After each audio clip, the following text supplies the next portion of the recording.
everybody, Riot Mort here, and today we'll be talking about the best units of set 13. Specifically, what we'll be talking about is glue guys. What is a glue guy, you may be asking yourself? Well, it's a sports term that is used to signify a player who is selfless to the team's success and really brings everybody together. Think Andre Iguodala of the Golden State Warriors forever ago, their first championship roster. He was their glue guy, and he won the finals MVP, actually, as a glue guy. And so that's what a glue guy is. Not the carry. They're never the carry, or they can be the carry, but they bring the squad together. They just bring them together. And in TFT, we have those, and they're glue guys who bring our compositions together. So what we'll be talking about today are units, unit pairs, unit groups that you should look at when playing one of them. You're likely going to be playing the other unit pair. And these groups are just good units to hold when you don't know what you're going to play, or when you are on a path. Once you're playing Rell and Nunu, hey, probably grab Urgot into the situation, that sort of thing. So I'll be showing you guys some of these units that really tie compositions together and are good units to hold if you don't know what you're going to play.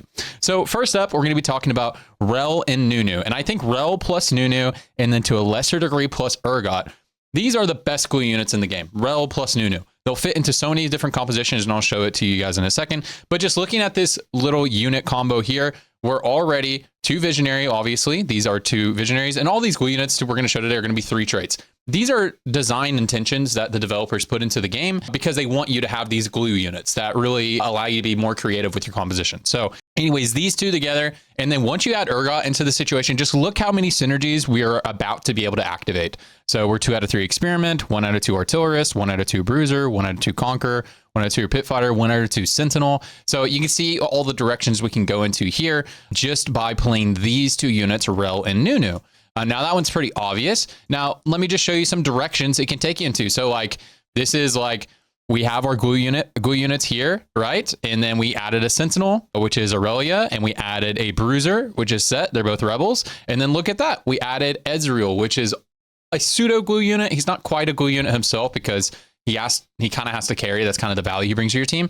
But he has 3 traits here as well, and that adds a lot of flexibility when he's added to this bunch as well. And see, we're still 2 out of 3 experiment, 1 out of 2 conqueror, 1 out of 2 pit fighter. There's a lot of stuff we can add here, right? We can add our Vi, right? We get here, and now we have an enforcer angle or something like that too, right? We can add a Mundo. We hit a Mundo and a Mordekaiser. Look at that. We are dominating. We're experiment. We have Conqueror now because of the tree trait here. All right, so you can just see how this can really tie in, can go together. I think I have another just like obvious like direction we can go into here. Now we're just going into Academy. So instead of dipping into Rebel, look, we played Ezreal as kind of like another glue unit to tie into here, right? And we got Leona and Heimerdinger, and that gets us here. We're still, look, 2 out of 3 experiment, 2 out of 3 Rebel, 1 out of 2 Conqueror. We could play a 4 Sentinel front line and just play like Aurelia and what's her face? Aurelia and Alawi, and that puts us at 4 Rebel. We could drop Set and play a better bruiser, right? We could drop Set and play Elise, and that gets us going as well. So the point is, what I'm trying to show you guys is that Rell and Nunu, they really just kind of open you up a lot to play AP lines, AD lines. Like we could have just dipped straight into vertical visionary here, right? We're 3 out of 2 visionary when we have Academy, right? We could play another visionary here. We could go into the visionary vertical. So I'm just trying to express here, you can see how flexible the line is here by just playing these 2 units together. You can play like 5 different lines, and you can be leaning those. All right, the next group of glue units we're going to talk about is Vlad, Elise, and then to the lesser extent, this is like the Urgot of the group, is Garen. If you're going to be playing Vlad, if Vlad's on your board, Elise is probably on your board, the in-game board, right? And if these 2 are together, unless you're doing some weird emissary thing, unless you're doing the emissary with Nami or something like that, then Garen is also going to be on your board. It's just naturally what fits here every single time. And just to look at our synergies here, we're already 2 out of 2 Watcher. We have our emissary, which is Garen, and Garen gives us tankiness, gives us HP, which is great with bruisers and great with form swappers, right? And then we have the form swapper, and we have 1 out of 2 Sork as well. And so let's just look at some directions we can go into. The obvious direction we can go into is to any Black Rose line, playing around Sorks or Dominators. So this is just like a flex, just showing you guys, look at what we easily just added here. So remember, we played from the core of Vlad, Elise, and Garen. Okay. We added our Nunu here. Great glue unit. Remember, another glue unit. Since we added Nunu, let's add our Urgot. another good glue unit here. And then we have our Mundo here, puts us in experiment. Swain, another glue unit that we're going to talk about in a second. All these 3 trait units, they just pair so well together. And then we have Cassio here for Dominator. And if we wanted to turn this shit up and just kind of scale it up to more of a Sork build, look at it here, playing a lot of the same units. Look, we added some of our glue units before. Remember, Nunu's unit value is just so crazy. And we're able to dip back into experiment again just by hitting the Mordekaiser, right? We're 4 to 4 Sorks. We're playing experiment with Zyra because she's a Sork. Playing this for Sork. Playing Mordekaiser here for Dominator, but we could play something else if we wanted to. And then we have our 4 Sork build. Black Rose naturally fits Vladimir, LeBlanc, Elise. You see how this works. So just by playing Vlad, Elise, and Garen, it opened us up to playing all these different lines like Dominator, like other Black Rose builds, like Sorks, and the list just keeps going on and on. Like I'm just showing you a couple examples by just playing these couple of units and then combining them with the other glue units like a Nunu, like a Swain. You can just create composition so much easier on the fly. So when you're stuck in a spot where you don't know where you're going to play, you're like, I just need to get top 4, you know, grab these glue units, man. The next set and the last set of glue units we're going to be talking about today are going to be the pairing of Swain and Gangplank, and the lesser degree is going to be that Ambussy. Because you won't always play Ambussy with these two, because you might end up playing like Nami for some Emissary or something like that. But here is that Ambussy right here.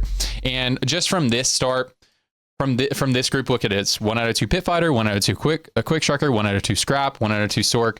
And just look when we build a comp over here, we're just building a form swapper comp. This is just one example of the direction we could have gone. We hit an early Jace. Okay, let's add Elise to our comp, and now we are 4 form swapper. We can play 4 Conqueror easy here with the Pit Fighter stuff. But we could also just as easily, you know, end up dropping out of Draven, and then playing like Savika. Like we can upgrade this comp with like this, like Savika and Mordekaiser. We're still 4 out of 4 conk. And we just have a better Pit Fighter and we're good to go. So anyways, guys, I hope this video is helpful. I'm not trying to make this too long. I hope this video is helpful in just showing you guys how when you have these pairings of certain units like Swain and Gangplank, and Bussy, when you have those pairings of these 3 right here, these are great glue units.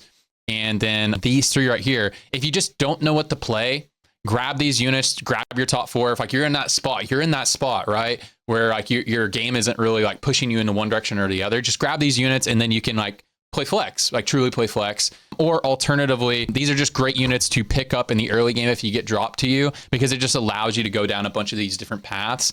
And the other thing I wanted to highlight is when you're playing one, it's very likely you'll play the other. Like if you're playing Rell, very likely you're probably going to have Nunu on your board. If you're playing Vlad, you're almost certainly going to have Elise on your board, and to a lesser extent Garen. And then lastly, like I said, if you're playing Swain, you're almost always going to be playing Gangplank unless you're in a strict vertical and Swain isn't carrying you or something like that. And if you're playing those two, you're probably playing that Ambussy. Anyways, guys, that's it for me today. Appreciate y'all, and yo, fuck your mom's ass.